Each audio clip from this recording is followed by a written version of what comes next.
Ahí sí.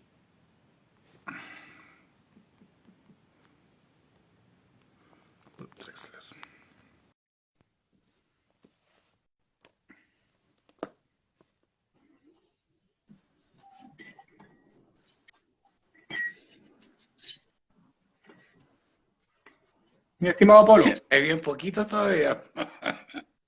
No, maravilloso. Hola, ¿qué tal? Aléjese un poquito. Muy bien, gracias. Gusto saludarle. Aléjese un poquitito del teléfono como para poder verlo bien.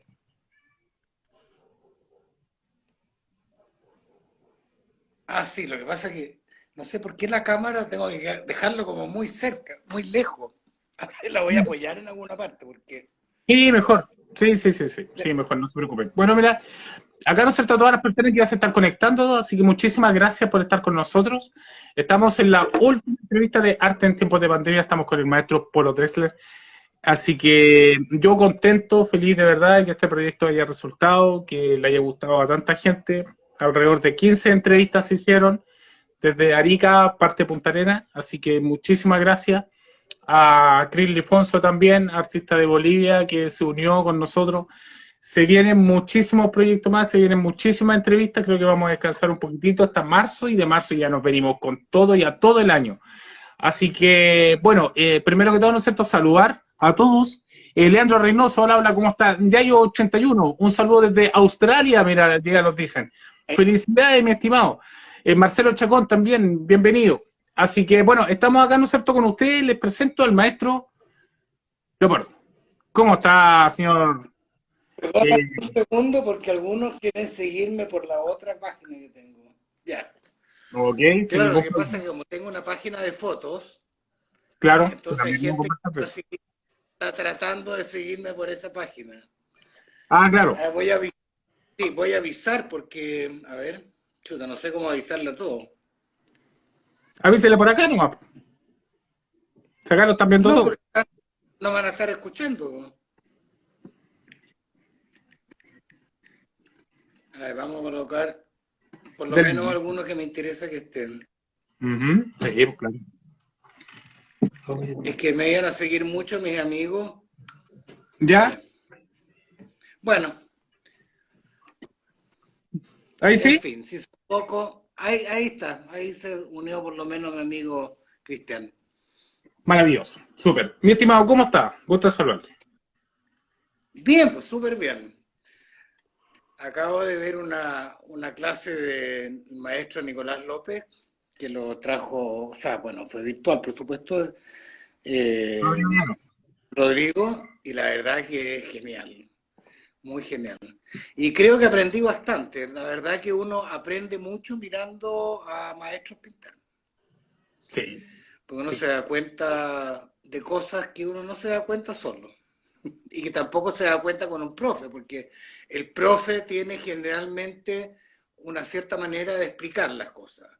Ujú. Y se le Claro. pueden escapar algunos detalles que uno tampoco los conoce, porque es como si uno no conociera la rueda, no tiene cómo preguntar cómo son los rayos de la rueda o los neumáticos, digamos. Claro. Entonces, de repente puede aprender a hacer una rueda de madera, no se le ocurre que puede ponerle caucho, digamos.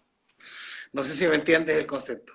Perfectamente. Perfectamente. Sí, bueno, yo tenía muchísimas ganas de poder ver también al maestro, pero como ya le explicaba antes, que trabajo en el retail, Sí, salí hace muy poco, así que yo todas las veces de entrevista me tengo que venir corriendo para acá, sin hay veces en las cuales también puedo tratar de jugar con el horario con otros días, quedarme un poco más tarde y después poder salir un poco más temprano, así que ahí está todo súper complicado, pero se puede lograr, que eso es lo importante. Vamos con la entrevista primero que todo. Esta es una pregunta literalmente estándar, como que se la hago a todos. Y la mayoría considera, así que eso también es bueno porque nos dice que el carril por el cual vamos tomando nosotros los artistas está bueno. Su inicio en el arte, ¿cuáles son? ¿Desde cuándo, por ejemplo, usted llegó y dijo, sabes que ya me gustaría enfocar mi vida hacia este lado? Me llama la atención esto, me gusta. ¿Cómo cuándo comenzó? ¿Cuándo comenzó primero la inquietud hasta que después ya se decidió a bueno, trabajar? la verdad es que la historia es bastante interesante porque muestra que a veces en la vida las cosas ocurren por circunstancias ajenas a uno, ¿ya? en realidad hay un dicho que dice que el hombre, uno es uno mismo y las circunstancias. Y voy a contar cómo empecé en realidad. Empecé por imitación, ¿ya?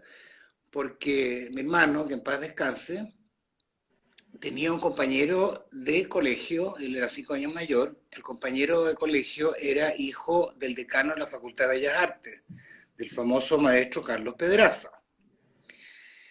Y mi hermano quiso imitar al amigo, que pintaba muy bien, igual que no pintaba como su padre, pero pintaba muy bien, y mi hermano se puso a pintar y empezó a copiar a Renoir, le gustaba mucho Renoir. Y yo, como era 5 años menor, era como un poco mi papá, mi hermano, entonces dije, yo también voy a pintar. Y empecé también a copiar pintores. Copié también bastante Renoir. Hice copias de Renoir, hice copias de mucho de la escuela holandesa, me gustaba. Y bueno, me dedicaba a pintar por imitación. Bueno, hasta que un día dije, bueno, voy a pintar algo propio en realidad. Y ahí pinté mi primera acuarela que está en mi página, que es un ramo de petunia. Y la verdad que yo mismo que hoy día todavía estoy sorprendido de cómo logré, sin tener idea de pintar acuarela, cómo logré el efecto de volumen en esas flores que pinté hace ya, tenía 11 años, hace 60 años. Y ahí también hay una cosa anecdótica, no muy simpática en realidad, que cuando yo estaba pintando el cuadro de las petunias, que era mi primer cuadro de acuarela, antes había hecho puras copias de pintores, las copias las había hecho en óleo, no en acuarela. Mi papá, que no era particularmente una persona que a uno lo estimulara, ¿eh? Era como bien crítico, todo uno lo hacía mal, todo lo hacía mejor y qué sé yo. Y dijo, voy a emplear una palabra fea, pero voy a repetir textualmente lo que dijo. Después se arrepintió y me pidió disculpas y después me ayudó, digamos, en mi pasión. Me dijo, ya está el huevón pintando otra vez. A todos nos Yo dijeron tenía eso. 11. Ah, A todos nos dijeron eso. bueno. Entonces, la verdad que fue como bien de penca, ¿no? Pero bueno, al final, después, 2 años después, me regaló una caja de óleo muy completa, con pinceles y con buenas marcas de óleo y qué sé yo, y todavía la tengo la caja, ¿no? Pero ya no pinto óleo, así que... Y ¿Ya? fue su... Bueno, pinté bastante tiempo óleo, pinté bastantes acuarelas también, y quién sabe dónde estarán esas acuarelas, porque tenía en mi dormitorio, cuando yo tenía 11 12 años, con muchas acuarelas pintadas por mí, muchas. Y bueno, después en realidad uno empieza con el tema del colegio, entrar a la universidad, los estudios y qué sé yo. Yo estudié farmacia, yo soy químico farmacéutico. Ah, ya. Y ahí la verdad que no seguí porque era muy duro el estudio, muy, muy, muy intenso. Pero después, cuando me recibí de farmacéutico, empecé a trabajar en una empresa que tenía mi padre, que estaba muy mal. Yo logré salvarla en realidad porque mi papá estaba muy enfermo, entonces no manejaba bien las cosas. Y ahí empecé a tomar clases de nuevo. Dije, la vida no es solo trabajo, ya me voy a imponer un cierto horario.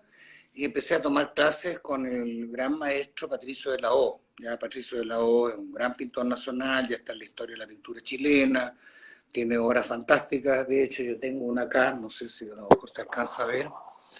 Ah, Sí, esa, está buenísimo. ahí, Está buenísimo. que es un cuadro hermosísimo. Y bueno, me hice muy amigo de él y tomé clases como 2 o 3 años en realidad. Fue un periodo en que me dediqué bastante al acrílico y al óleo.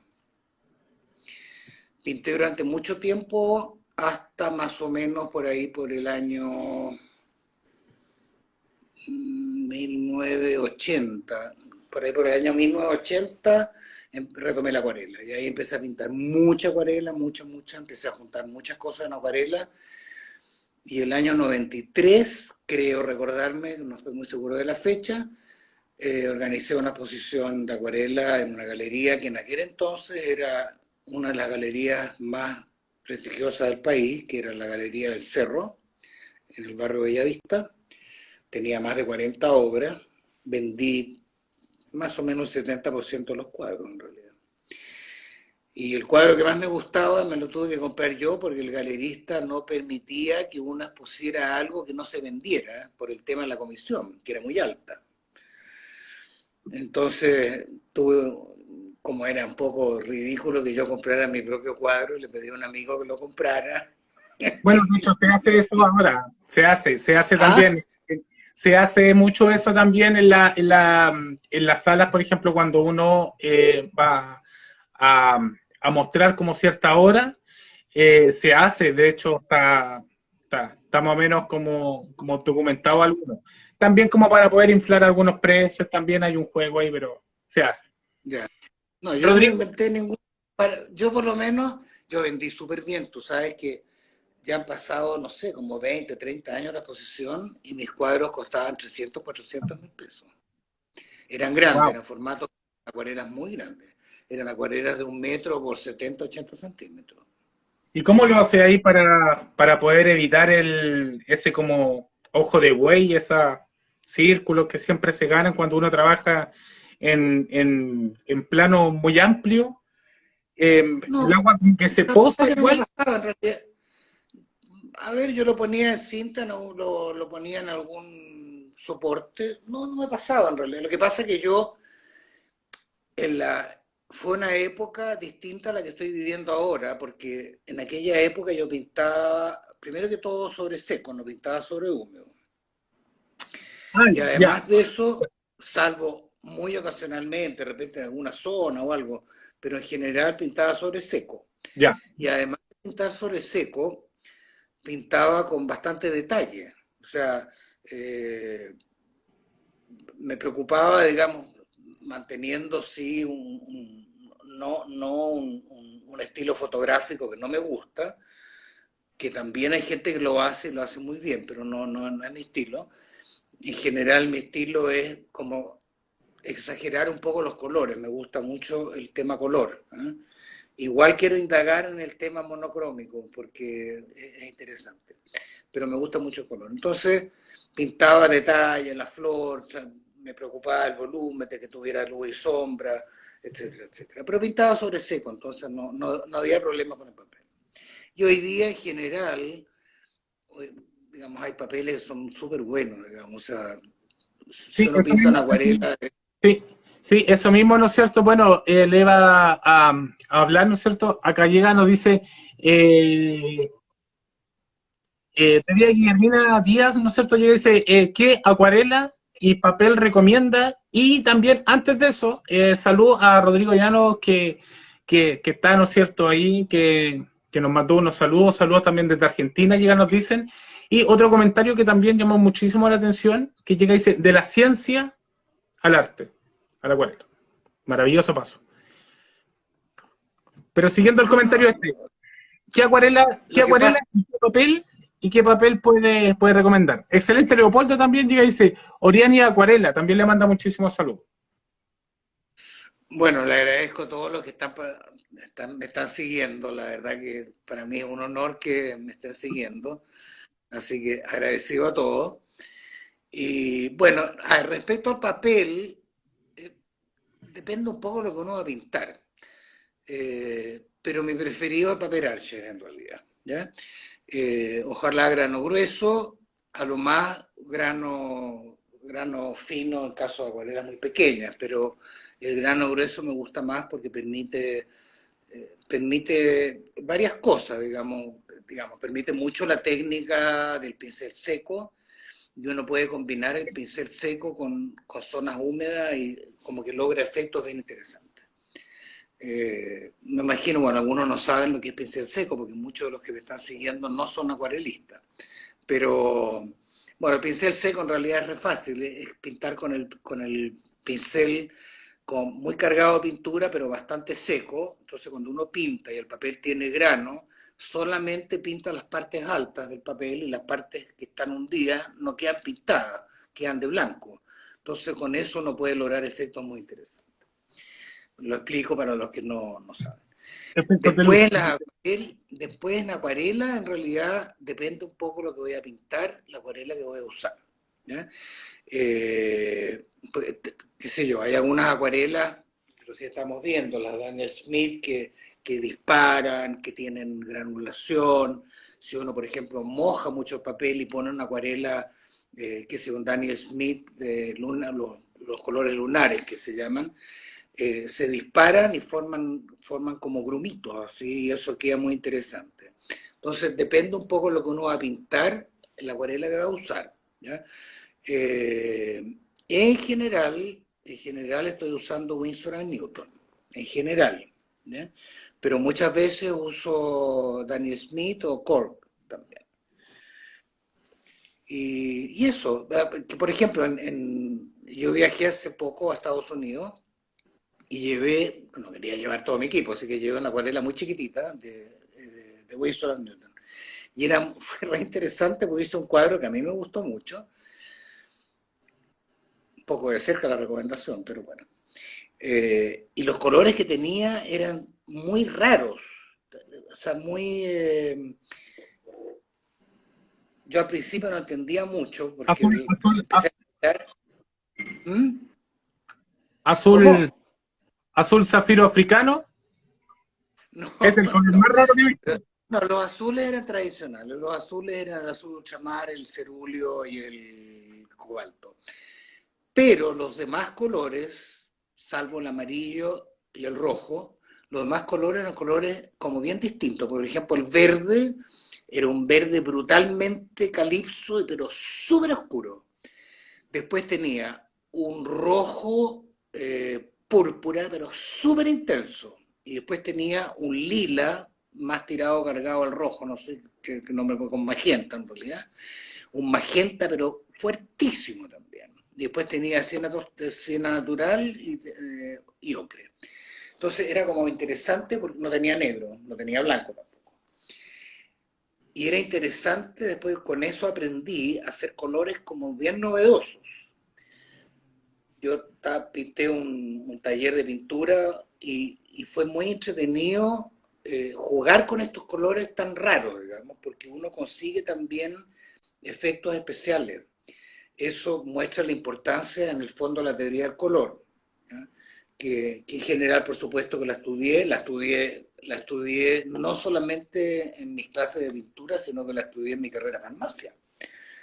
Porque en farmacia, una de las cosas importantes es lo que se llama la colorimetría, ¿ya? Que es el análisis químico mediante la medición de los colores y de la intensidad de los colores.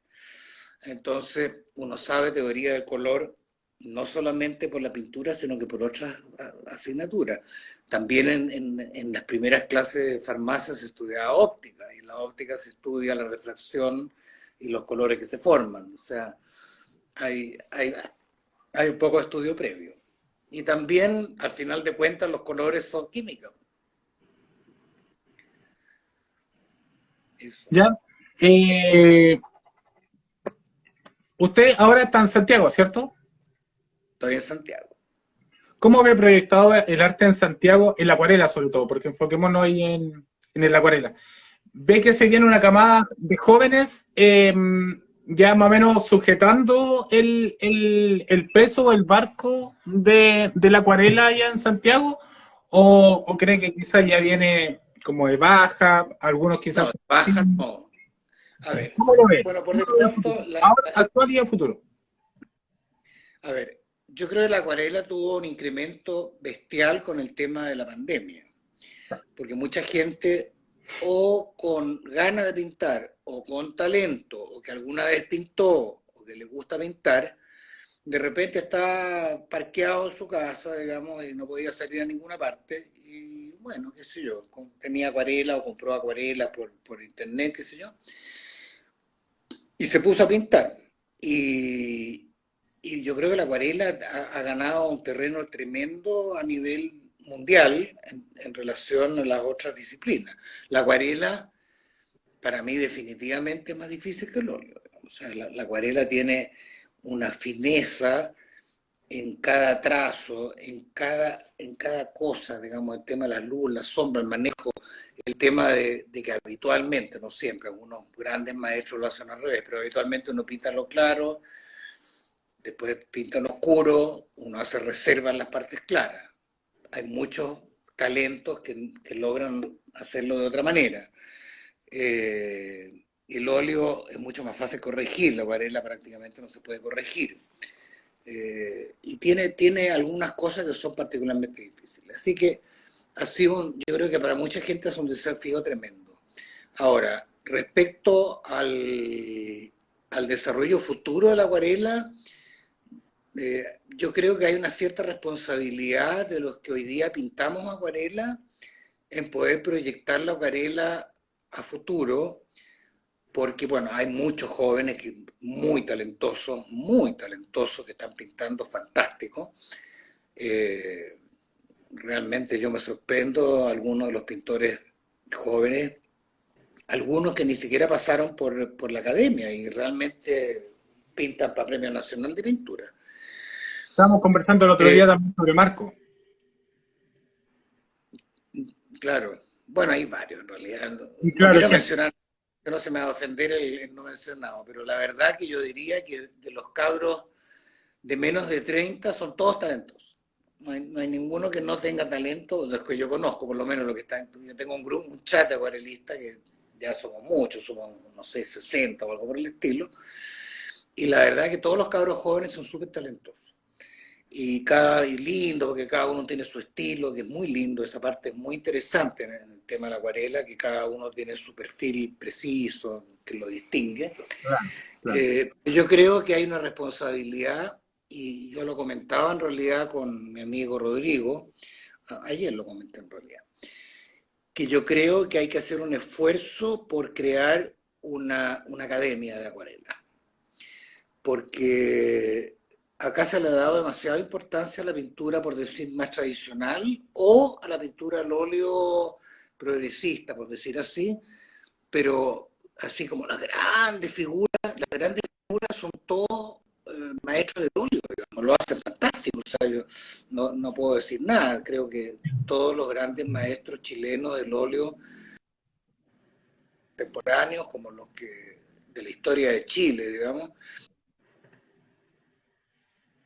Sí, estamos acá, ¿no es cierto? Estamos teniendo un pequeñísimo problema, pero ya nos vamos a solucionar. Debe ser un problemita de señal o de red, pero ya estaríamos más o menos como casi listos. Así que no se preocupen. Vamos a leer acá un par de comentarios que tenemos. Eh, de, de Guillermina Díaz también, que nos manda muchísimos comentarios. Leandro también. Se nos cayó. Se nos cayó. Ya, no se preocupen, no se preocupen, no se preocupen porque lo invito al tiro. No se preocupen, no se preocupen. Se viene, se viene. Cuente conmigo, maestro. Cuente conmigo para lo que. Ahí Ahí me sí. desconecté de nuevo. Sí, ahí Sí, que sí, se ahí sí. desconectó. Sí, sí, sin importar. Sí, mira, ¿cómo se llama? Muchísimos comentarios. Vamos a seguir con el mismo hilo, ¿no es cierto? Llegar a decir que efectivamente en pandemia se creció muchísimo, o sea, creció muchísimo, ¿no es cierto?, esta afinidad para poder pintar en acuarela. También otro de los comentarios que nos llegaban, que era muchísimo, porque nos llegaron comentarios de todos lados, entonces llega, dice que ¿qué recomienda más usted si tomar clases online o presencial? Esta pregunta la hace Leandro Reynoso. Espérate un poquitito, Watercolor, Ro Martínez, genial Leopoldo. Ahí coloca 100% dedito para arriba, ¿no es cierto? El Rorro Llanos, maestro gigante, pero uno de los gigantes de la acuarela nacional, se viene, llega, dice. Así que cuando salgan un proyecto por ahí, Sí, pues. ahí vamos a ver. ¿Qué es lo que Vamos, podemos aportar? te voy a completar. No, las clases presenciales definitivamente son mejores, digamos, porque uno el tema del vínculo, bueno, lo que pasa es que en todas las relaciones humanas el vínculo es muy relevante. Digamos. El vínculo se crea con la presencia física, la mirada, porque la expresión de las personas no es solamente lo que dicen o, bueno, en un Zoom se ve como miran, pero hay muchas otras cosas más que hacen de la comunicación un fenómeno muy potente que solamente es reproducible a través del contacto físico, realmente, o sea, de estar con el otro. Así que la clase presencial es fundamental, muy fundamental. Y lo que sí he reparado, a lo mejor puedo estar equivocado, pero yo le comentaba, pues, a propósito del tema de una academia, yo he tomado clases con varios profesores, he tomado clases tomé clases con Patricio Lao, tomé clases con un pintor que se llama Pablo Vito, después con Gonzalo Orellana, después con Raúl Barro, y es muy interesante porque cada cual pinta en forma absoluta y completamente distinta. Yo no pinto parecido a ninguno de ellos, pero para nada. Sin embargo, de cada uno de ellos aprendí cosas distintas.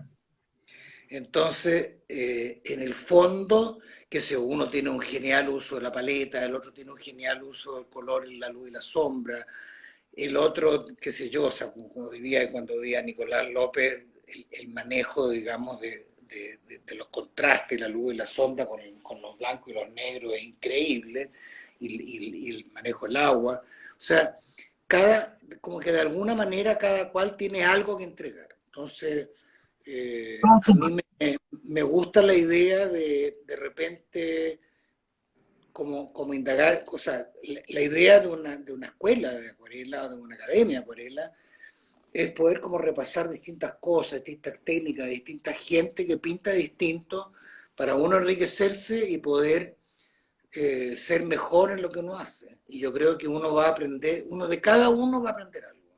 Cada cual tiene algo que enseñar. Concuerdo muchísimo con usted, ¿no es cierto? Bueno, acá J.S. Steiner, o Steiner, disculpe si lo digo mal, precioso León, precioso Leopoldo, dice. Un, un monito con mascarilla, dice, y abrazo. El gran Roro Llanos, Watercolor, se viene la academia, dice, maestro. Ro Martínez, buena Leopoldo, dice. Acá estamos, aunque sea unos minutos. Un abrazo para ti también, mi estimado.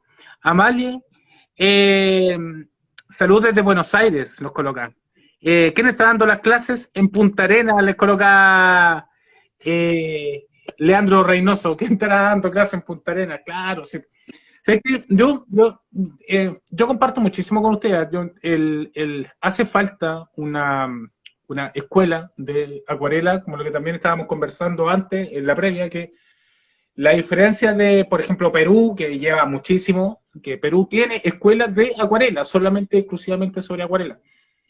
Y, y me lleva también a la otra situación, bueno, yo le hago el intento de pintar con acuarela. Yo le digo el intento porque estar al lado de ustedes, conocer sus trabajos, participar en el mismo grupo, en el chat, de que me hayan unido, para mí es un honor. Y cuando yo veo sus trabajos por las redes sociales, yo a veces digo que, o sea, yo aquí mi único trabajo que yo tengo que estar haciendo acá es aprender de ustedes. Leopoldo, muy amable, muy buen amigo también, Color.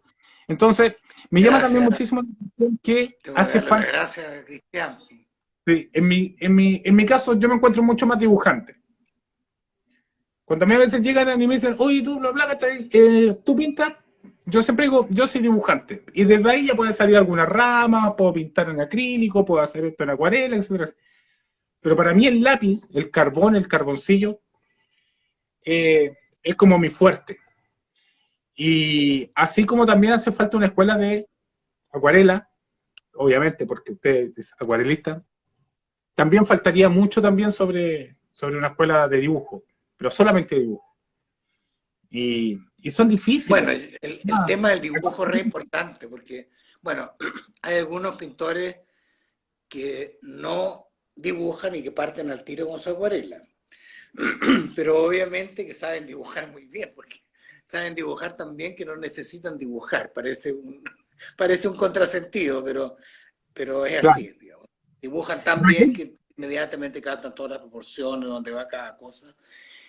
Pero en todo caso el dibujo es un poco la base, porque un dibujo que tiene alguna falla de perspectiva, que algo quedó más grande, algo más chico, a menos que uno quiera intencionalmente hacerlo, pero se tiene que notar de que hay una intención comunicacional Qué al, difícil. al variar las proporciones. Si uno pinta algo, por decirlo de alguna manera convencional, como que tiene que calzar las cosas, y para eso hay que dibujar bien en realidad. Y dibujar no es nada fácil, dibujar bien es muy difícil. Es muy difícil. Raquel Lev Kuntz. Leopoldo, pintor, mi pintor favorito es. Se ríe nomás don Leopoldo, usted, ¿ah? Usted juguetón. Oiga, Bueno, tengo unas fans. sí, claro. Oiga, usted, por ejemplo, para pintar, en el momento, eh, ¿tiene algo? No le voy a llamar, por ejemplo, eh, no sé, como una cábala, no. Pero tiene como algún proceso ya establecido cuando usted va a pintar.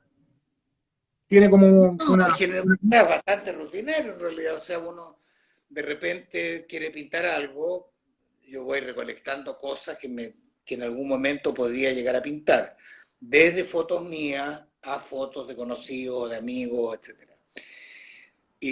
O a veces fotos que me llegan a mi Instagram, que si las pinto pido los permisos correspondientes, nunca pinto algo sin pedir la autorización del fotógrafo.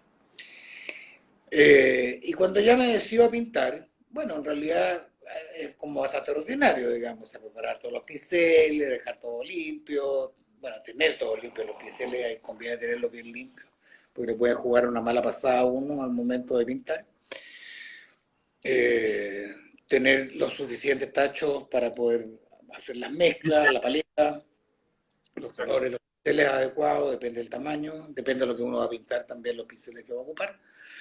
Y bueno, después uno dibuja, decide si lo va a hacer en húmedo o no, dependiendo, por supuesto, del motivo. Hay motivos que necesitan bastante agua y otros motivos que necesitan menos agua.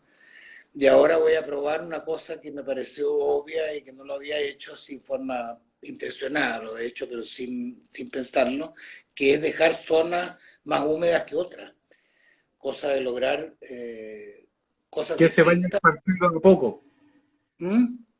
Que se vaya ¿Perdón? esparciendo de poco. No, no solamente eso, digamos, porque si uno pone mucha agua y coloca un color de los que se expande, y en otra parte coloca poca agua y coloca un color que no se expande, tiene dos zonas que van a quedar distintas, pero uno quiere, a lo mejor uno quiere obtener ese efecto, digamos. O sea, por ejemplo, si yo voy a pintar, vamos a suponer, que es un ejemplo bastante típico, un bosque con niebla donde hay unos árboles que están al fondo. Los árboles que están al fondo se ven como todos difuminados, así apenas se ven, los colores son medio imprecisos, entonces ahí uno puede mojar harto y colocar un color que se expande. Y después los primeros planos, de repente hay unas ramas, unas piedras en el piso, que están muy cerca y que se ven muy bien, digamos. Entonces ahí uno lo hace con el papel seco o medianamente seco. Entonces uno logra separar planos, uno tiene un plano, en primer plano, para la redundancia, y las cosas se van alejando a medida que uno va humedeciendo el papel cada vez más. Claro. Guillermina Díaz, ¿no es cierto? Llega, los coloca. Delia Guillermina Díaz.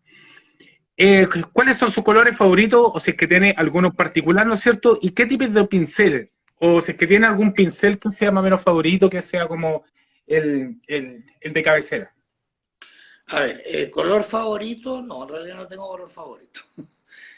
Tal vez hay dos colores que me gustan poco, mejor, que es el rojo, Ya. el amarillo, el limón y el rojo son colores que no me simpatizan mucho para pintar, digamos, en general. Pero a veces uno necesita ambos colores, pero lo uso poco. Después de los pinceles, tengo favoritos, pero se van a reír. La verdad que los pinceles favoritos los fui escogiendo de una variedad enorme de pinceles, porque yo me compré una gama enorme de pinceles hace un tiempo atrás por internet y a través también de Rodrigo Aros, que trajo unos pinceles eh, y que eran muy, muy buenos pinceles, de, ¿cómo se llama? No sé si eran castañeda, bueno, no me acuerdo. Y, y después empecé a usar algunos más que otros. Y hoy día en general pinto con unos 6 pinceles. Pinto con una brocha, podría ir a ver, pero perdemos tiempo, con una brocha así como para pintar paredes, pero con pelo fino natural, que debe tener unos 3 centímetros de ancho, otra que tiene también unos 4 centímetros de ancho, después pinto con uno que es biselado, pinto los detalles con un pincel que ahora no me acuerdo cómo se llama, y dos más.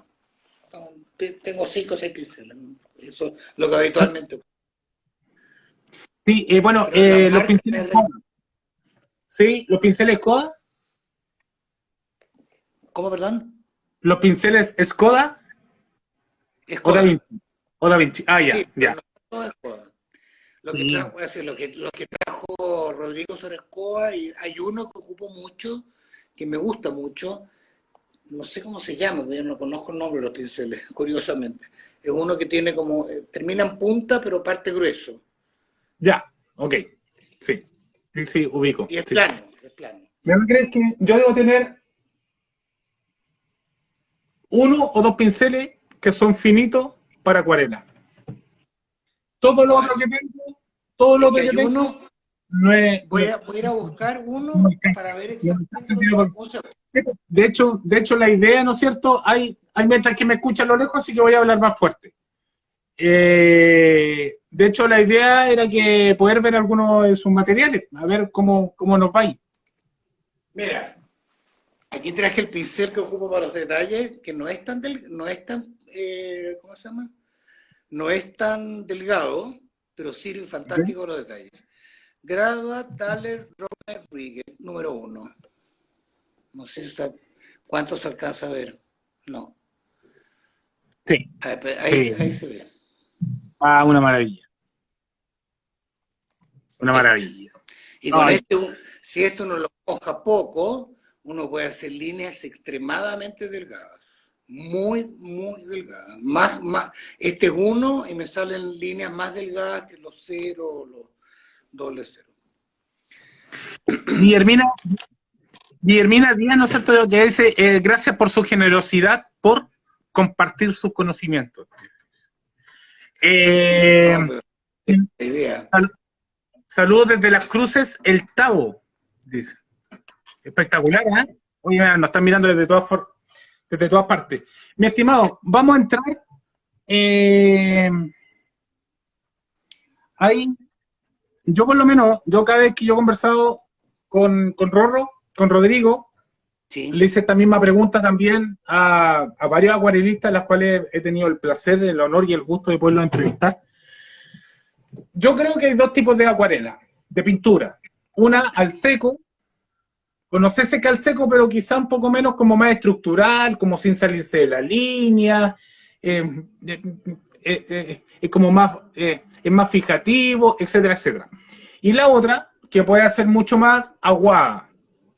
Se moja la hoja por completo, se tira los colores y que el color vaya expandiéndose y vaya pintando, y uno puede ir moviendo la hoja, dándole el curso y todo. Bueno, hay muchísimos ejemplos. ¿Usted se inclina por alguna de ellas? ¿Le gusta más quizá como la pintura, quizá un poco más que se vea la acuarela, que se note como la esencia, que sea húmeda, que se corra de la línea, que la línea vaya sin ningún trazo el color? ¿O le gusta la que es un poco más seca, como más ordenada, sin tanta mancha? No, en general, Espero haberme explicado bien. lo que pasa es que mi respuesta va a ser un poco curiosa porque creo de que lo más bonito es cuando uno logra armonizar ambas cosas. creo que, o sea, si tuviera que decidirme entre algo completamente seco y algo húmedo, me inclino por lo húmedo por la mancha. Me inclino por la abstracción, ¿ya? O sea, admiro mucho a los acuarelistas que con 3 o 4 manchas logran representar una cosa de forma extremadamente clara. Encuentro que Sí, eso es fantástico, ¿ya?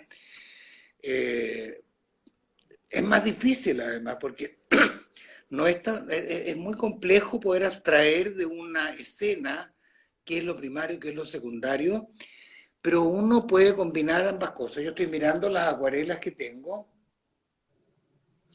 ¿ya? y algunas de ellas son seco por completo y otras son mixtas, digamos, con partes más Ya. húmedas y partes más secas, digamos.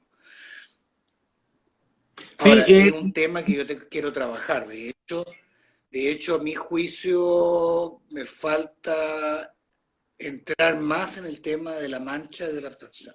Es un tema que lo quiero trabajar más. sí, bueno, acá llegan como que dicen La Mancha, dice Ahora te estoy Guillermina. escuchando mal. Está mala la comunicación. Ya. Bueno, acá no sé todo, ¿Cómo, como llega perdón? dice, sí, Está Guillermina mala la Díaz llega con comunicación. La Mancha. Se corta. Ahí sí me escucha, ahí sí me escucha, Oh, ¿me escucha ahí? Ahí sí me escucha,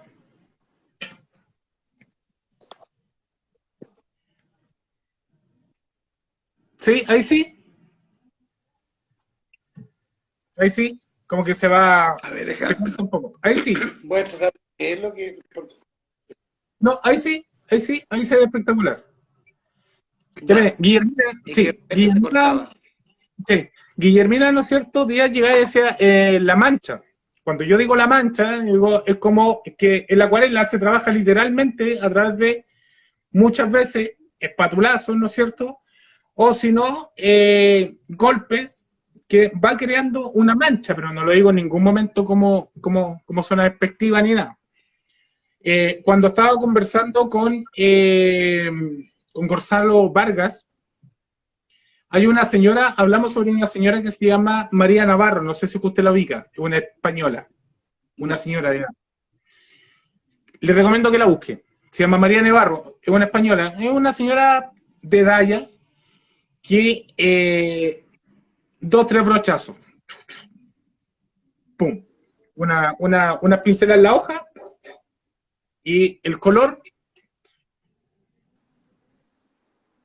nada más, nada más, 2, 3 segundos, pum, pum, pum. Y yo le decía a Gonzalo Vargas, yo le decía, yo veo los trabajos de ella, yo trato de imitar el mismo movimiento de ella y me sale una cosa totalmente distinta. Es totalmente distinta. Entonces llegaba y me decía que es que La lo que tú estás mancha. tratando de imitar es el movimiento, pero no la experiencia. Porque para llegar a esos 3 pasos, a esos, a esos tres, a esos 3 manotazos, se llevaron 40 años de práctica. No, claro, pero cuando de repente se habla de pintores, estamos hablando de pintores a nivel premio Nobel, digamos, no hay premio Nobel de pintura, pero si, por ejemplo, uno piensa en Picasso, los primeros cuadros de Picasso eran completos y absolutamente realistas, totalmente, los mismos de Dalí eran Sí, totalmente realistas. Y, y a través de eso, digamos, logró que lo comentaba con mi amiga Janet, que no sé si está todavía, ella pinta muy bien también, y comentábamos, por ejemplo, los toros y toreros de Picasso, ya. que son manchas negras, que uno dice, o sea, ¿cómo este gallo con 5 manchas pinta un toro y un torero, digamos? Y bueno, resulta que estuvo 40 años pintando para llegar a eso. Pero acá en Chile tenemos algunos representantes, por ejemplo, una gran pintora chilena, hay varias en realidad, pero una que vale la pena mencionarla, que es la Lea Kleiner. La Lea Kleiner yo he visto obras de ella donde hay un vaso con una flor y el vaso casi desaparece, pero aparece una rayita por un lado y un poco diluido por el otro, y después una rosa, y la rosa es una mancha nomás, pero no sé cómo hace para que la rosa, uno inmediatamente identifique la rosa e identifique un vaso de vidrio. O sea, hay mucho talento detrás de eso. Uno de repente no lo puede creer, pero es muy interesante el análisis de eso. Hay muchas mujeres que han pintado de esa manera. La Gabriela Brisman, en fin, hay muchas representantes que tienen un manejo del agua y de la mancha sutil y muy simple y con efectos muy hermosos. Vamos a pasar a un tema que es algunos quizás un poco más controversial, otros que no. Por ejemplo, cuando yo daba clases, o cuando yo daba talleres, sobre todo talleres, eh, siempre se habla, por ejemplo, como esta fantasía del artista y la juerga, del artista y los excesos, de que el artista tiene que estar consumiendo algo para poder llegar a un grado mucho mayor, que el artista que no se droga o que no queda como zapato de curado y empieza a pintar o a hacer algo, no sirve, que el artista bohemio, etcétera, etcétera. Yo siempre he estado en contra de eso, absolutamente en contra. Lo único cuando yo le decía a mi alumno, cuando yo daba talleres, yo le decía que lo único que te puede dar la plenitud en el trabajo, en esto, en el arte, es el trabajo, en la práctica. Si yo hago un retrato, como yo retrato ahora, ese retrato me llevó 38 años practicarlo, casi todos los días. Y cuando yo hago un paisaje, ya sea en carbón, en carboncillo, una figura humana, me llevó 38 años. Nunca en la vida he dibujado ebrio. De hecho, yo no tomo. Eh, Volado, nunca.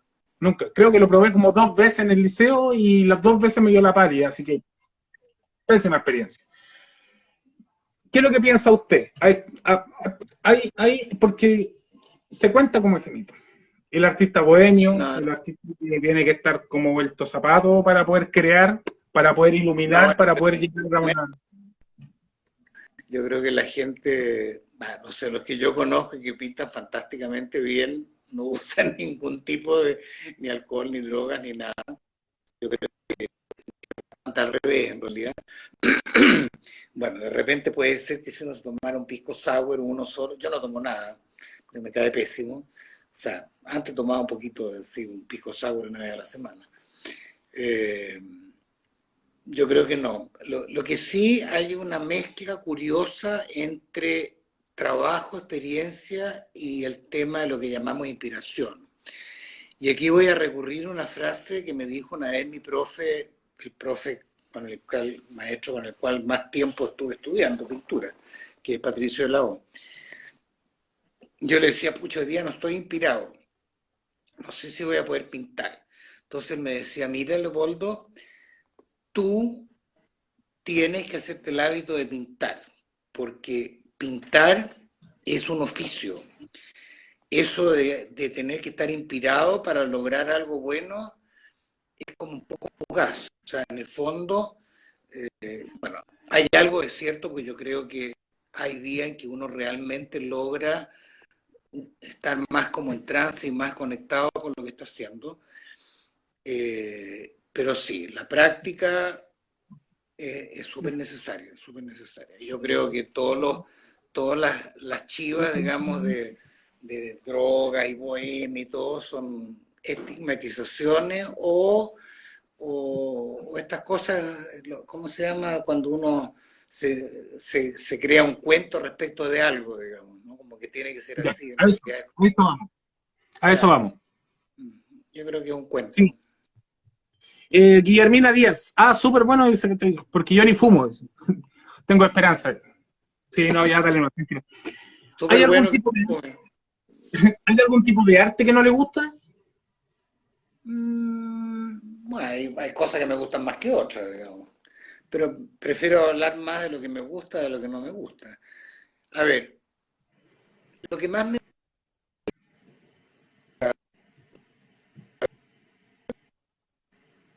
estas son bestiales y las pinturas de Monet son lo mismo también las pinturas.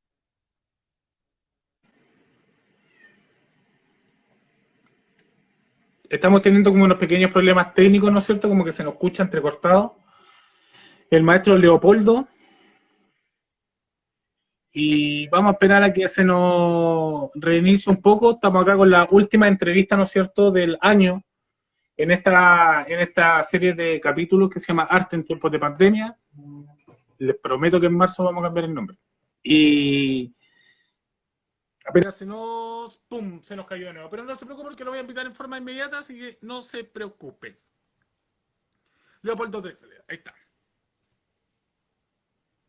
Ahí estamos. Ya lo vamos a tener. Ahí lo vamos a tener. Ahí estamos, ahí sí. No se preocupen, no se preocupen. Nos están boicoteando. La tecnología nos quiere boicotear, pero somos superiores a ellos. Eso. Pero igual yo te veo re oscuro, entre paréntesis, espérate. Ahora sí. Ah, pero no, soy así. Ya, soy color gris, así que no se preocupe. Así es, todo un maestro llega y dice, Jonah Brown, ya, ok. El último comentario, en serio, no pude ver ni siquiera el nombre ni el apellido, así que si usted puede, así es todo un maestro. A ver, no entendí, espérate. Así es todo un maestro, dice Jonah. Sí, Jonathan Hale Brown. Es un amigo mío, digamos. Ya. Saludos, mi estimado, saludos. Saludos, Jonathan. Muy bien, qué bueno que me estés viendo. Esta pregunta siempre la hice con quién se tomaría un café. Me llegaron muchísimas críticas, no, pero ¿por qué un café y no un vino? Ya, ok, perfecto, ya. ¿Con qué artista se tomaría un pisco sour? En su caso, usted toma pisco sour. Muerto, que no esté en vida. ¿Con un artista muerto? Sí. Es que no sé, porque en realidad, a ver, admiro mucho a un acuarelista chileno que está muerto, y después, para mí, uno de los pintores más maravillosos, pero de óleo, es un español. Me tomaría con los dos.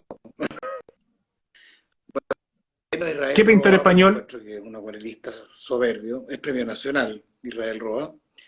Y el pintor impresionista, en realidad, o post-impresionista, tal vez, no sé, Sorolla.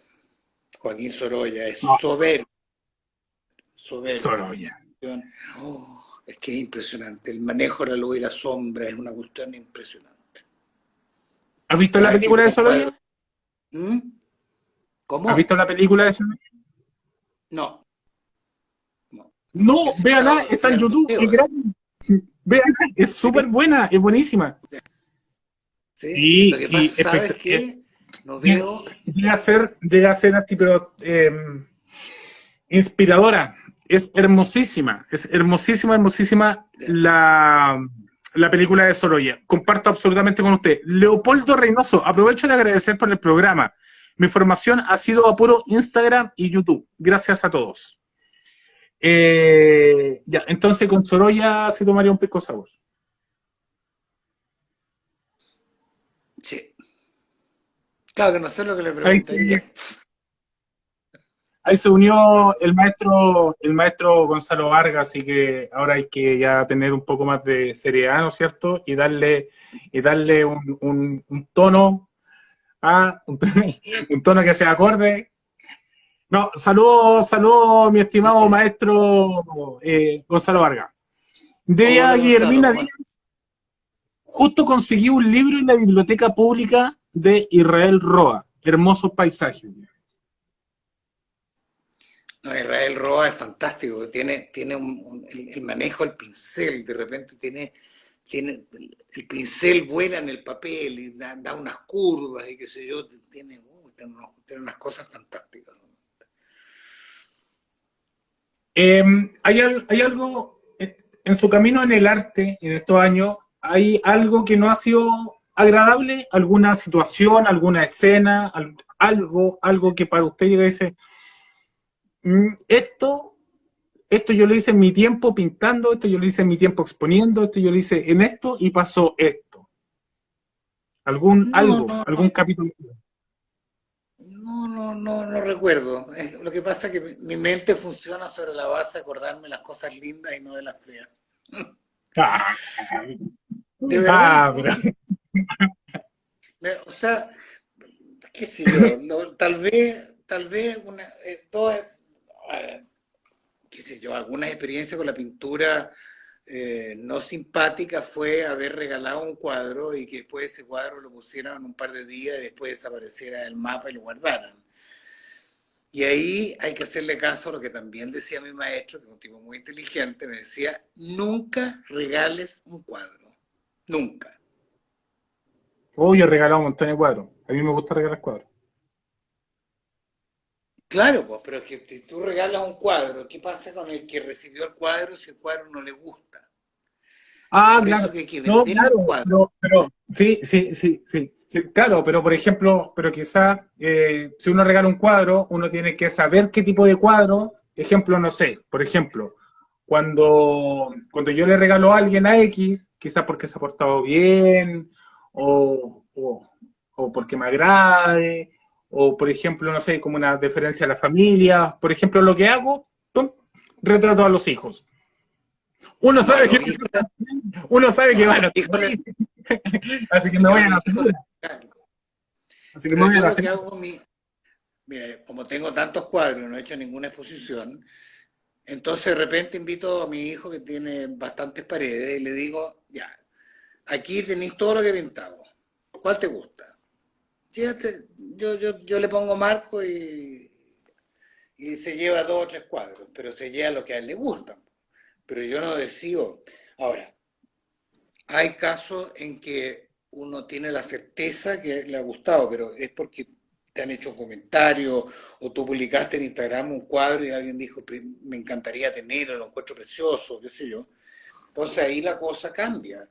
Pero así como tomar la iniciativa de regalar un cuadro, bueno, yo recibí un cuadro de uno de los pintores que considero, la verdad que lo voy a mencionar porque merece ser mencionado, que es Juan Carlos Martínez, que encuentro que pinta pero extraordinario, y él me regaló un cuadro. Y la Juan verdad, Carlos Martínez es un monstruo. ah, Juan Carlos Martínez no es de este planeta, no es de este no planeta, sé, es demasiado espectacular. sí, además de que él como persona, una persona también muy especial, muy particular, una persona generosa, tiene muchas virtudes. Y me regaló un cuadro, pero él Esperemos un tenía la segundo. certeza que me iba a gustar. Y no se equivocó porque el cuadro es precioso, digamos. O sea, Ay, no sé si. hija, pero ahí sí, ya, ahí sí. Es que mi gato quería salir, por eso estaba alegando. Eh, Estimado Leopoldo, pasamos con la primera prueba, ¿no es cierto? Conocerlo a usted, su trabajo y lo que usted piensa en el arte. Ahora vamos a conocer al artista, ¿ok? Vamos a hacer ya un par de pruebas, un par de exámenes, ¿no es cierto? Bueno, Ya estas van a ser pero vamos a preguntas, contestar lo que es contestable, ¿no? estas son preguntas un poco más al hueso, así que ya nos vamos más, ¿ya? Así que vamos a ver. Eh, Último libro que he leído. No leo hace cualquier cantidad de tiempo. Creo que lo leí, a ver, uf, leo re poco porque me cuesta mucho acordarme los nombres a esta altura de mi vida. Ok. Leí de la Isabel, leí, a ver, los últimos dos libros que leí, yo creo que son La Carla Gelfman y de la Isabel Allende, que con temas bastante parecidos. Uno ¿Cuál dice el era libro? Amor a la distancia y el otro era El amante japonés o algo así. El amante japonés, sí. El amante japonés se lo regalé a mi esposa hace 4 años atrás, más o menos. Amor, el amante japonés, el que le regalé como hace cuántos años atrás fue, como hace 4 años, más o menos. Ella me dice que es Sí, buenísimo. leo poco, en realidad leo poco y no veo nada de televisión, nada, ni noticiero, no veo películas, nada. Lo que sí No, leí nada. mucho, yo diría, entre los 40 y los 50 años leí mucho, teniendo bueno, mi autor preferido por lejos, pero por requete contra lejos, es García Márquez. Y el libro que más me gustó es Cien años de soledad, que lo leí Ya, 2 veces. es como el libro de cabecera, Sí. de García Márquez me Me refiero. gustan mucho también los autores rusos, ¿eh? Martínez Watercolor, ¿no es cierto? Aprovechando que estábamos hablando sobre Juan Carlos Martínez, acá llega y le coloca gracias amigo. Una manito ahí, así ¿Dónde está? en posición Juan seria y todo. Carlos. Hola, Juan Recién, Carlos. recién vino Bienvenido. llegando ahí el maestro Juan Carlos. Estaba Eh, recién diciendo lo maravilloso que pintas. exacto. ¿Alguna serie en Netflix? ¿No ve Netflix? ¿Sí ve Netflix? No, no. ¿No le gusta? No ¿No? me pasa que la serie, eso estar amarrado, mirar una serie, lo encuentro terrible. He visto algunas películas en Netflix, algunas bastante buenas en realidad. Eso tal vez he visto un poco. Cuando veo televisión veo tal vez ¿No, algunas. ¿no puede Estoy recomendar suscrito. alguna película? ¿Cómo sí? Me acuerdo. No, de Ya, Netflix pues, me veamos. acuerdo. Y del cine también. Del cine antes de la pandemia me acuerdo de varias películas. A ver, de ¿Qué película nos Netflix recomienda? encontré, yo no sé si está todavía, una es El Patrón, una película argentina. Después El Retablo, que es una película peruana, buenísima. Después, sí, ahora no me acuerdo mucho qué otra película vi en Netflix. Esas son las que más me gustaron en realidad. Y del cine son películas todas muy antiguas que yo no sé si te consiguen. Eh, bueno, en mi época de juventud me impactó mucho La Naranja Mecánica, que después cuando la vi de nuevo la encontré una lata, pero Sí, sí. en su momento realmente era muy impactante. Eh, en general me gustaba mucho, y una pena que ya no haya más, digamos, las películas, las comedias italianas, que eran entre comedia y drama, ¿no? Como Cinema Paradiso, éramos tan amigos, qué sé yo, después tan, qué sé yo, Divorcio a la Italiana, en fin, había muchas películas con Sofía Loren, Marcelo Mastroianni, todos esos actores que ya hoy día como que no hay. Me gustó también mucho Belleza Americana, que ya es más nueva, la lista Schindler, El pianista. Uh, eh, La lista de Schindler me hizo pedazo a mí. sí, pero es fantástica, es fantástica. Es una obra de arte, pero es muy, muy... no es, a ver, no es brutal en el caso No, de imágenes. Yo me considero un... A ver, no quiero decir fanático porque se escucharía mal, pero un estudioso de la Primera y la Segunda Guerra Mundial. Me gusta todo de eso. Intento sobreleer, ver series, películas, la cosa que encuentre la veo. Y uno siempre también se va descubriendo mucho más. No sé, he visto documentales completos sobre Auschwitz y montones de cosas. Y la lista de Schindler, a pesar de no ser una película cruda en imágenes, uno ya entiende el contexto, todo el contexto para dónde claro. va una cosa. Pero el trabajo de imágenes como casi escondidos que hay, por ejemplo, la niña del abrigo rojo, Claro. que, que pasa y aparece por diferentes escenas hasta el final, eh, cuando, no sé, cuando le entregan el anillo, bueno, que voy a hacer spoiler, ¿eh? Que no la he visto. Y el final, por ejemplo, cuando van caminando en la pradera, todos los antiguos, cantando la marcha, y después aparecen los reales, los vivos todavía que quedan. Esa parte me rompió, o sea, yo rompí en llanto. Es una película muy, muy, muy buena. Creo que el papel está muy bien interpretado también por el actor. Sí. Bueno, mi Eh, familia paterna murió toda en Auschwitz. ¿Cómo, perdón? Otra, mi familia paterna, con la excepción de mi papá, digamos, murió en Auschwitz, o sea, murió, los mataron en Auschwitz. El papá y la hermana de mi papá. Bueno, y otros Su murieron abuelo. también. Sí, Y otros, ¿en serio? Sí, pues. Wow, wow, qué fuerte. ¿Usted ha ido ya? Sí, Ahora un museo, sí. No, ahora un museo. yo hice un viaje que fue particularmente interesante porque fui con mi hija hace muchos años y decidí recorrer mis raíces. Y la vida tiene tantas coincidencias extrañas que uno de repente cuesta pensar de que como que no hay nada, como que algo más allá de lo que uno racionalmente puede pensar que hay. Pero a pesar de que yo soy bastante agnóstico, debo reconocer. Pero es una historia, voy a tratar de hacerla bien breve. Un día me llegó una carta de un señor de Checoslovaquia, de la ex Checoslovaquia, hoy día República Checa y Eslovaquia, y un señor quería comprar un pedacito de tierra que era de mi abuelo. Y resulta que yo no tenía idea que mi abuelo tenía un pedazo de tierra. Bueno, le escribí al tipo, le dije que me mande los datos y qué sé yo, que es lo que tengo que hacer para comprar la cosa, me mandó todos los datos, contraté a un abogado y el abogado lo hizo todo como las calendas. Y bueno, no se pudo comprar en realidad porque después había un plazo y después de ese plazo pasaba a manos del Estado y chao.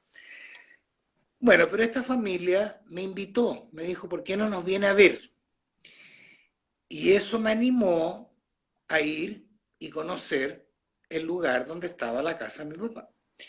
Bueno, pero ahí ya como decidí viajar, decidí no viajar solo, viajar con mi hija, viajé con mi hija y recorrimos, y fue impresionante porque vi el lugar donde nació mi papá, que está transformado en una plaza chiquitita, chiquitita, una plaza que debe tener no más de 10 por 10 metros, tiene 100 metros cuadrados, ¿no? Nada.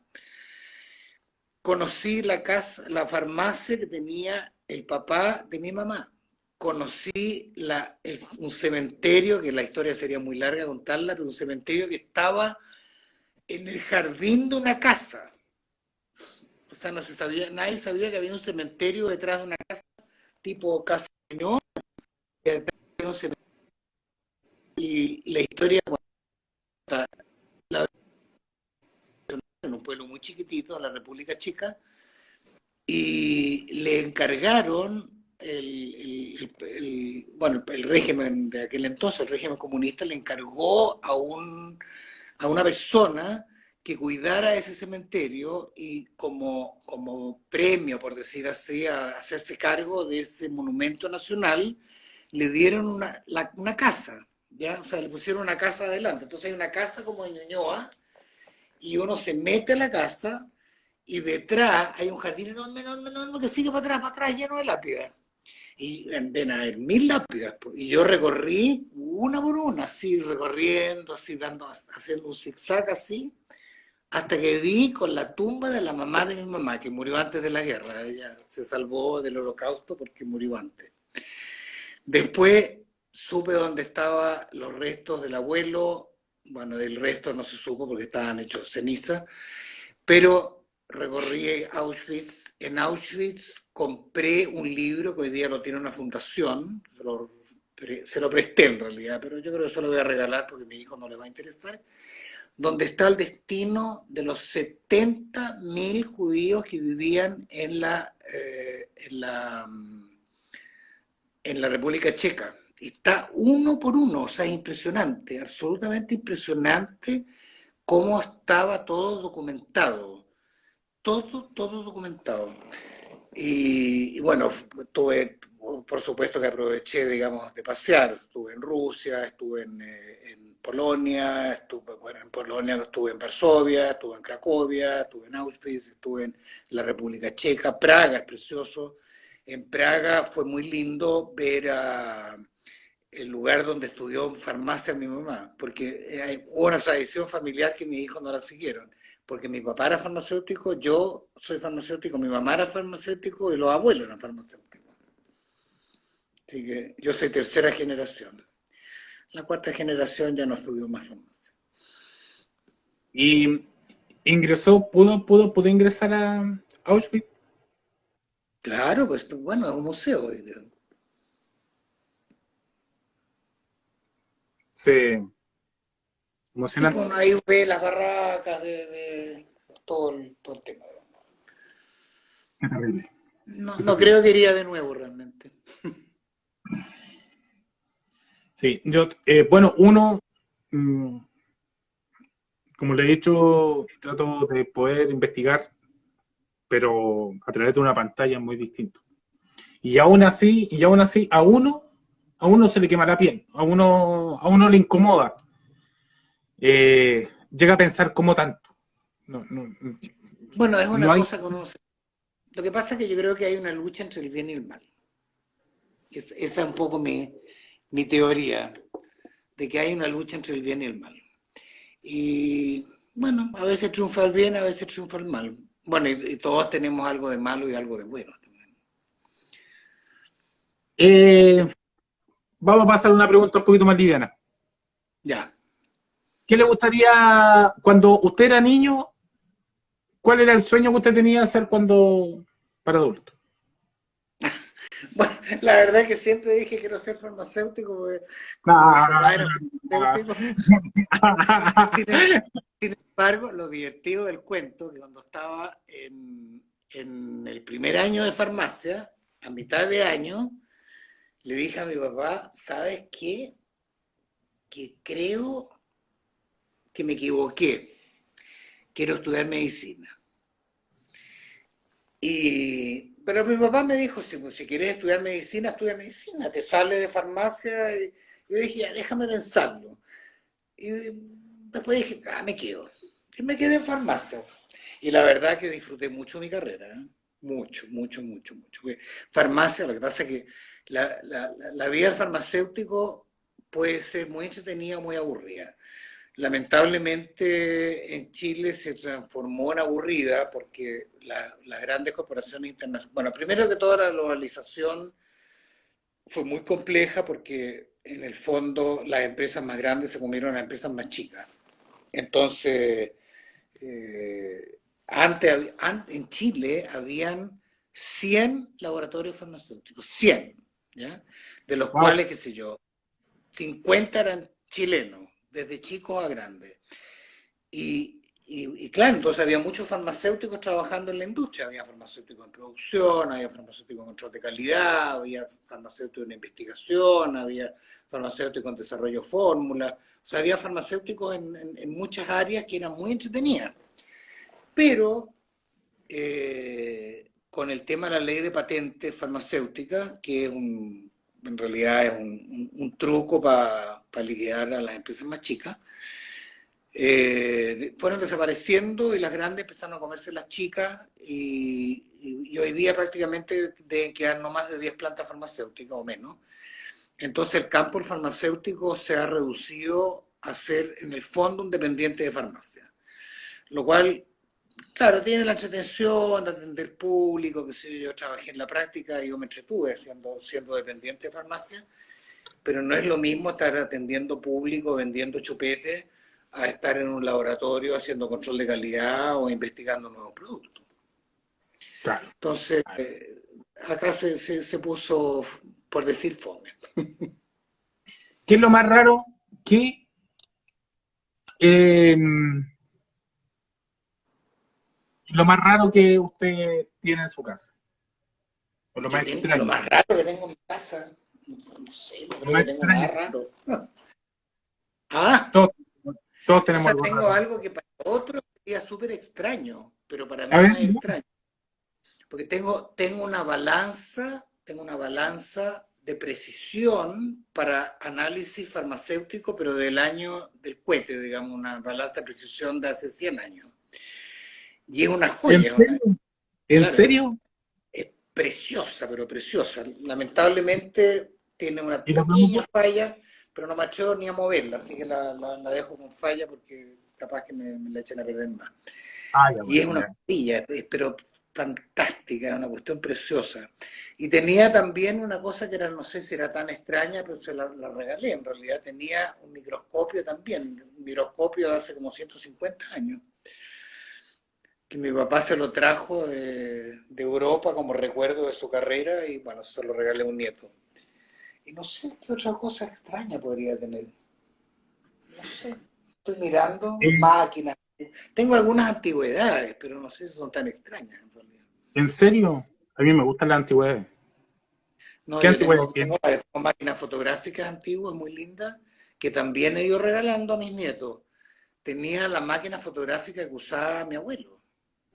¿En Esa de serio? fuego, claro, esa de Ah, ya, fuego. ya, ya. Sí, Buena, buena.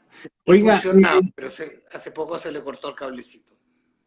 ¿algún, si pudiera viajar al pasado en una máquina del ¿Mm? tiempo y vería a su polo de 10 años jugando en la Tierra por ahí? Y usted se pudiera acercar a él. ¿Le diría algo? ¿Le daría algún consejo? Eh, que supere la timidez, porque yo era muy tímido. Yo era muy tímido, pero claro, yo no sé si. A ver, yo voy a contar una experiencia que fue de un compañero que me dijo algo a mí cuando yo tenía más o menos 11 años y que me cambió mucho la vida. Realmente estoy muy agradecido y un compañero que quiero mucho y que murió lamentablemente el año pasado, de mi edad, digamos, compañero de colegio. Yo fui educado de una manera como muy protegido, ¿ya? Porque a mi mamá le costó mucho tenerme, entonces, qué sé yo, y una sobreprotección espantosa. Entonces, cuando uno es medio sobreprotegido, uno es un poco ególatra, como está muy centrado en uno mismo, porque lo hacen un poco así a uno, ¿ya? Y a pesar de que yo tenía bien buenas relaciones en el colegio, nunca tuve, gracias a Dios, bullying ni nada, y un día un compañero de curso vino a estudiar conmigo a la casa. Y no, yo no estudiaba con él, pero él dijo, estudiemos juntos un día. Entonces íbamos en un, todavía me acuerdo, íbamos en un trole, estaba sentado yo a un lado, él estaba sentado al frente, y me dice, ¿sabes Leopoldo? Me dice, porque Polo es un sobrenombre, mi nombre es Leopoldo.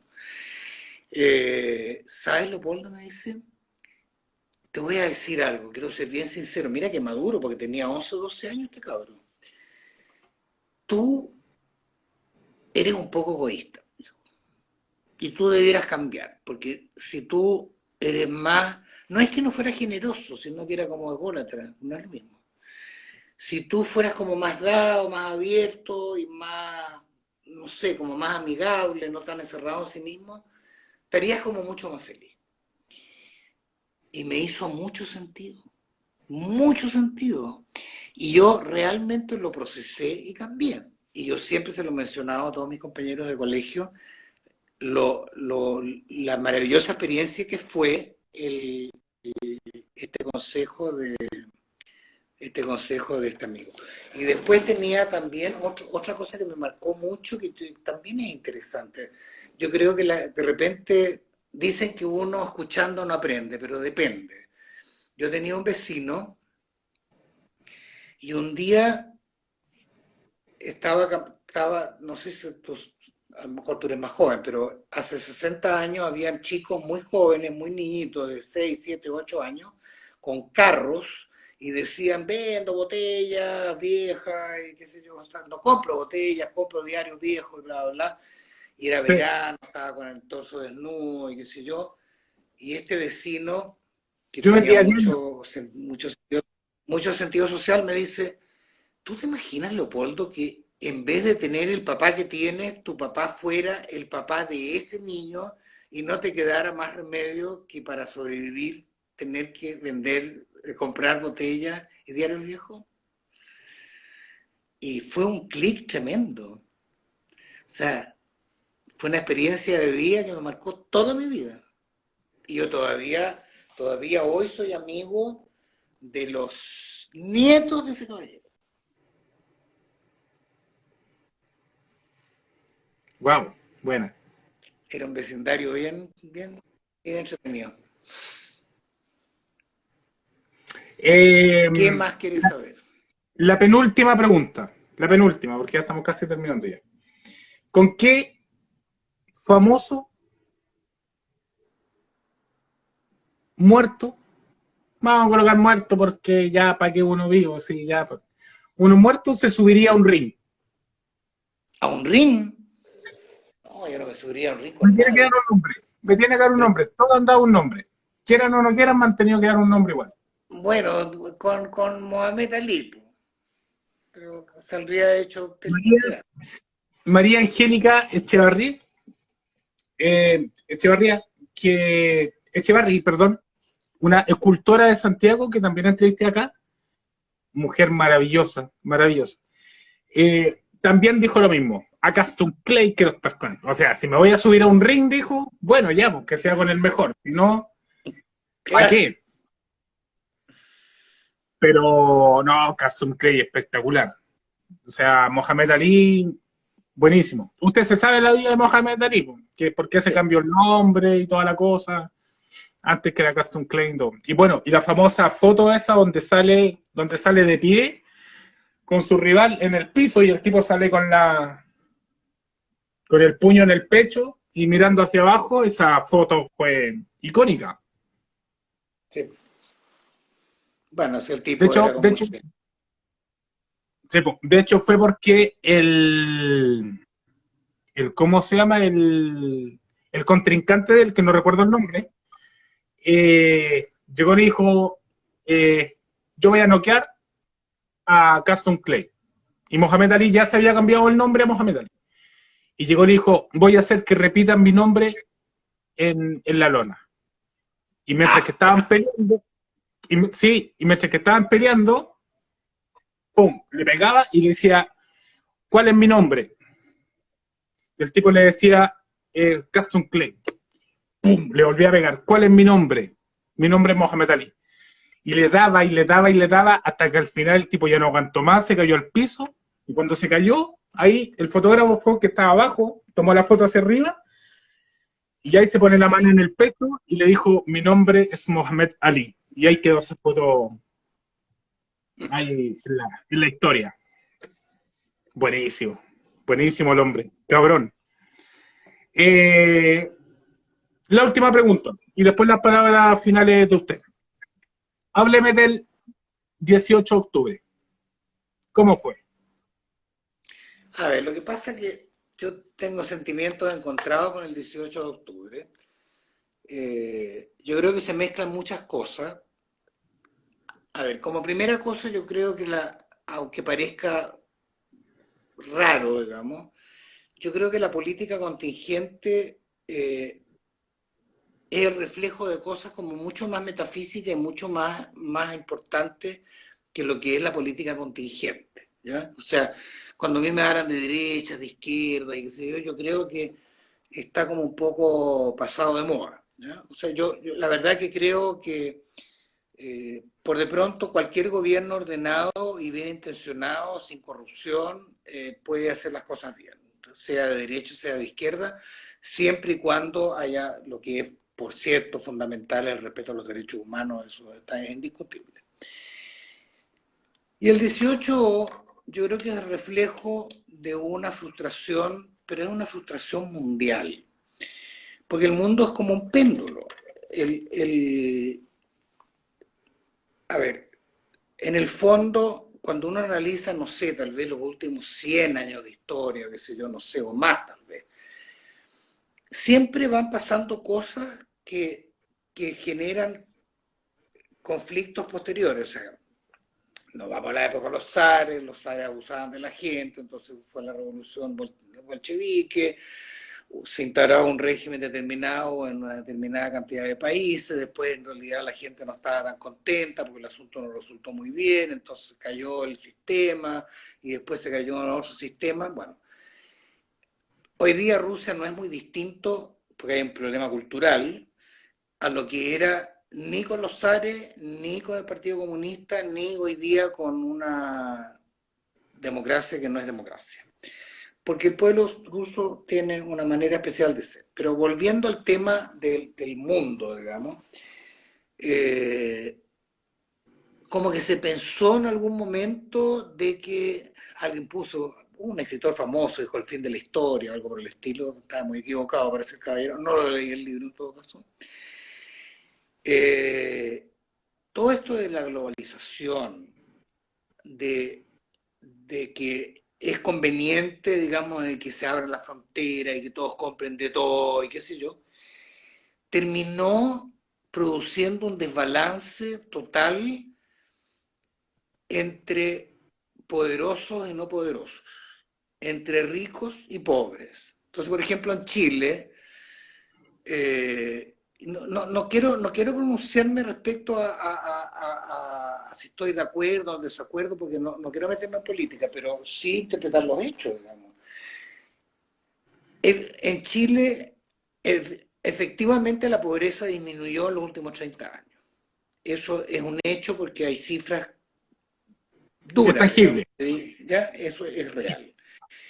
Pero yo tengo discusiones con mucha gente que me dice, pero ¿cómo si la pobreza disminuyó, hubo tanta gente reclamando? Porque hubo una marcha, o sea, margen del 18, donde quedó la crema, digamos.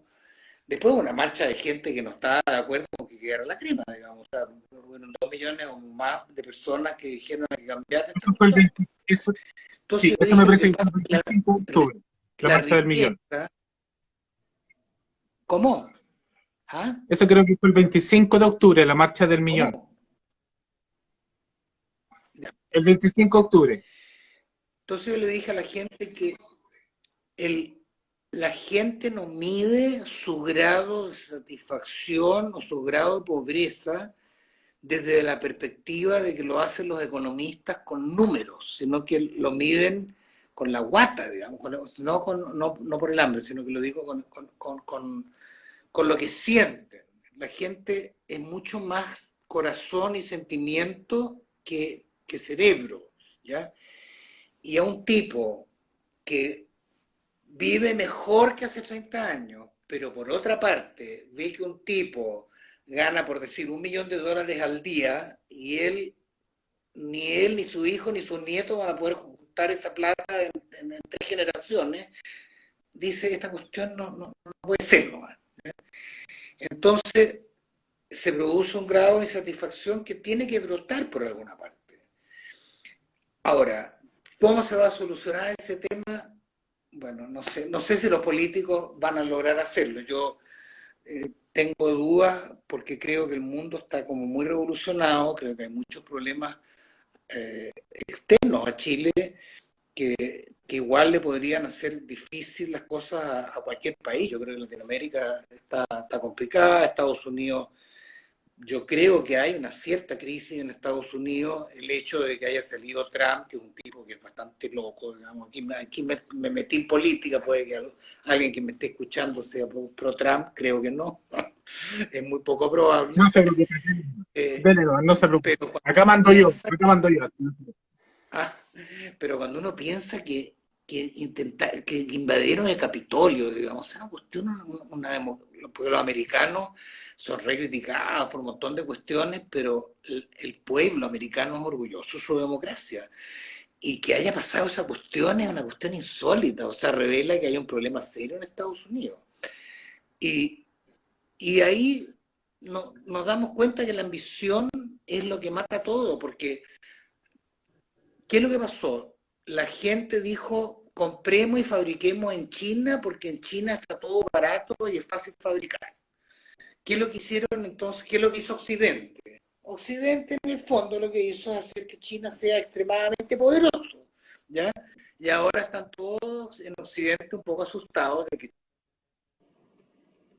Y yo creo que es un Uno, problema, digamos, yo creo que es tipo, un problema cuando uno cualquier necesita armas. potencia, sea derecha, sea izquierda, de cualquier color, si nosotros vemos en la historia de la humanidad, cuando Stalin tenía todo el poder, murieron como 80 millones. Cuando Mao Zedong tenía todo el poder, murieron como 80 millones. Cuando Hitler tenía todo el poder, murieron como 60 millones. O sea, el ideal es que nadie tenga mucho poder, ¿ya? ¿Y qué es lo que ha pasado? Que las grandes empresas, los súper ricos, o sea, se concentró el poder político, se concentró el poder en las naciones, se concentró el poder tal vez en las influencias, en todo, digamos. Y la gente ya está cabreada, no quiere más. Digamos. Entonces, eso es un poco el problema. Ahora, la solución es muy compleja porque los ciclos son a veces inesperados, digamos. O sea, uno no sabe muy bien cómo vamos a salir del zapato chino de un país, no un país, de todo el planeta, digamos. Todo el planeta sufrió una crisis bestial con el tema del coronavirus.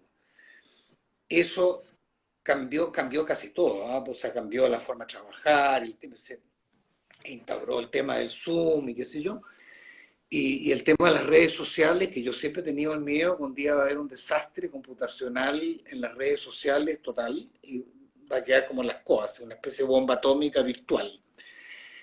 Eh, yo creo que estamos frente a un periodo de cambios, y de cambios inesperados. O sea, no sabemos qué va a pasar.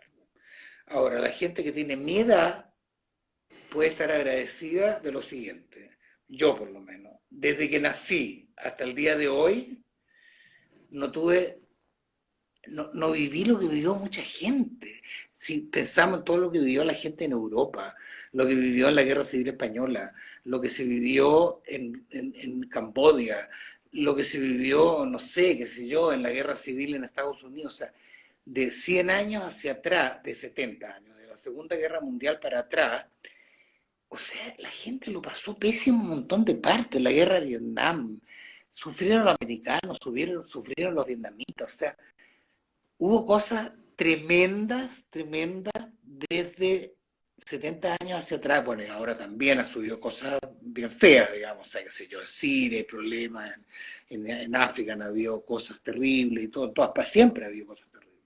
Pero yo creo que en Chile, por lo menos yo creo que podemos estar agradecidos que, bueno, la dictadura fue un tema complejo, obviamente, porque el tema de los derechos humanos es una cosa indesmentible, digamos.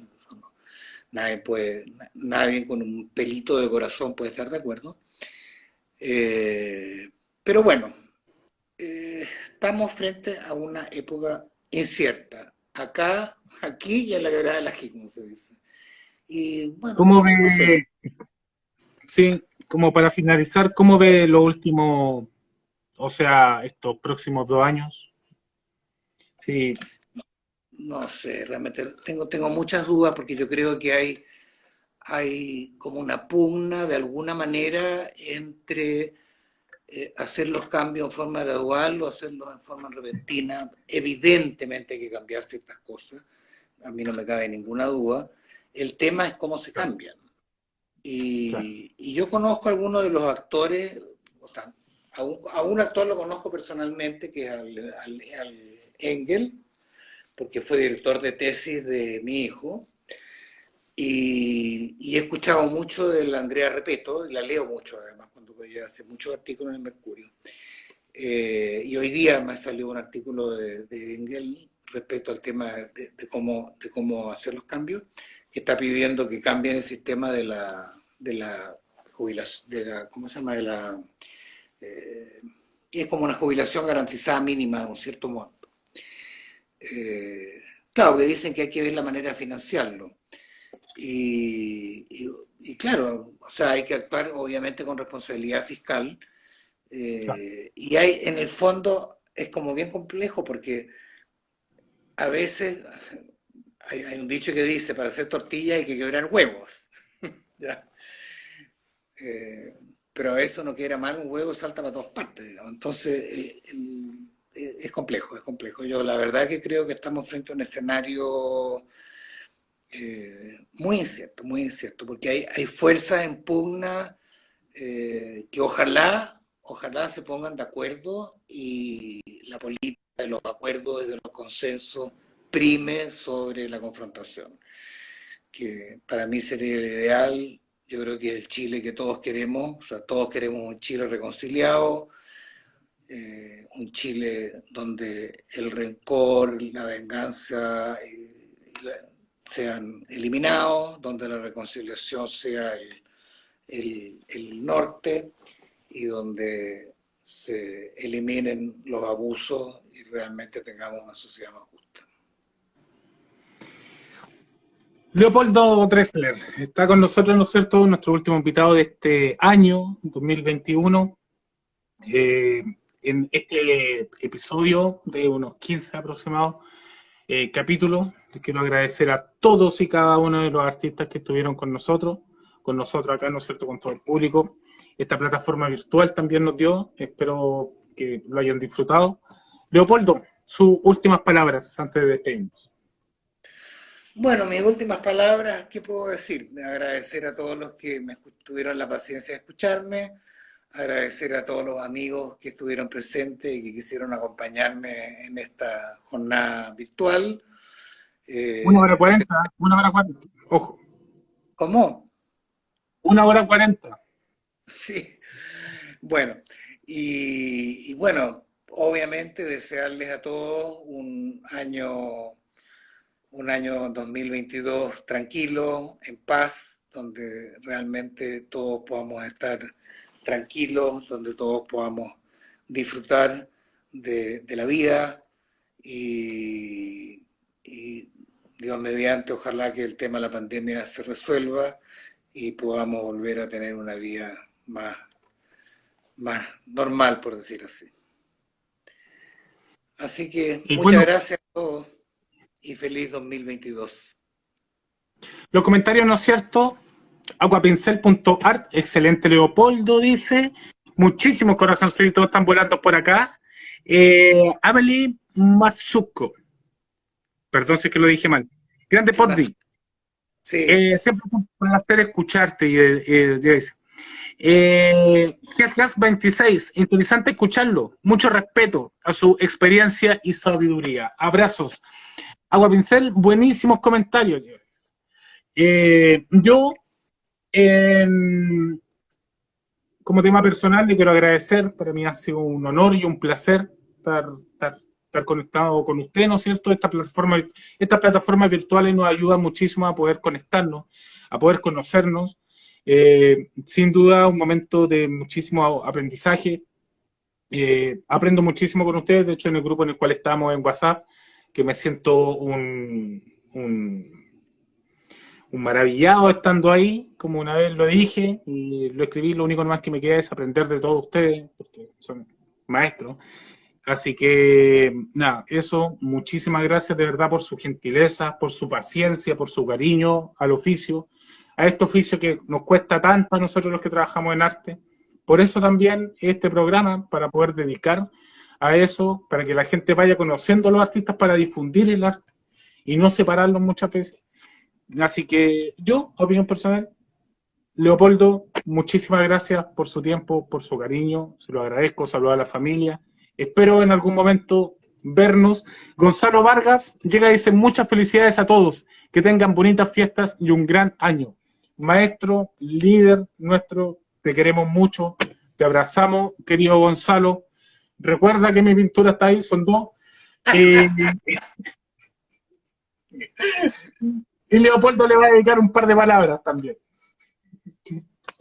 bueno, no, bueno, obviamente yo estoy muy agradecido de Gonzalo y de Rodrigo también, de ambos, porque la oportunidad que me han dado de poder participar en el chat de los acuarelistas y de poder estar en IWS ha sido para mí maravilloso, realmente. Bueno, por de pronto me ha servido mucho para mi espíritu el poder reencontrarme con la acuarela, porque mucho tiempo no estuve pintando. Y la verdad que he aprendido mucho al ver las obras de cada uno de los que está en el chat. He aprendido mucho de Gonzalo, he aprendido mucho de Rodrigo, he aprendido mucho de todo el resto, así que yo agradecido, pero con todo mi corazón y con toda mi alma, de la oportunidad maravillosa que me han dado realmente.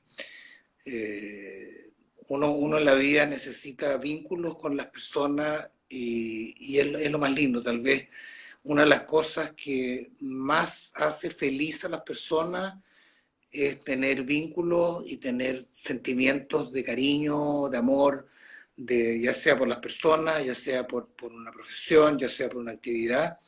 Eso hace que uno tenga una vida mejor y eso hace que también la gente que lo rodea a uno también esté mejor. Así que el esta oportunidad que se me ha dado ha sido para el bien personal mío, pero también eso yo lo he podido transmitir a toda mi familia y mi familia también está agradecida de esta oportunidad que he tenido. Así que muchas gracias, Gonzalo, muchas gracias a todos los que están en el chat de Acuarelista y muchas gracias también a todas las familias y amigos que me siguieron, que no están en el chat o que no son acuarelistas, pero que me conocen y quisieron escucharme en esta oportunidad. Así que un abrazo grande a todos. Eso. Y gracias Amigazo. a ti también por esta oportunidad. Tengo que agradecerte a ti, Milton, de haberme dado la oportunidad de poder conversar acerca de tan variados temas. Teníamos que cerrarlo el año, teníamos que cerrar el año de la mejor manera y qué mejor que al lado de usted y su compañía. Esta misma grabación, ¿no es cierto?, después va a estar en nuestra página de YouTube. Y después ya la voy a subir a Facebook, Twitter y Instagram. MIC Dibujos. Muchísimas gracias. Esto fue todo. Nos vemos en marzo con nuevo nombre y con nuevos invitados. Un abrazo, que estén muy bien. Feliz 21. Polo, nos comunicamos en el chat. Que estén muy bien. Un abrazo. Chao, buenas noches, felicidades.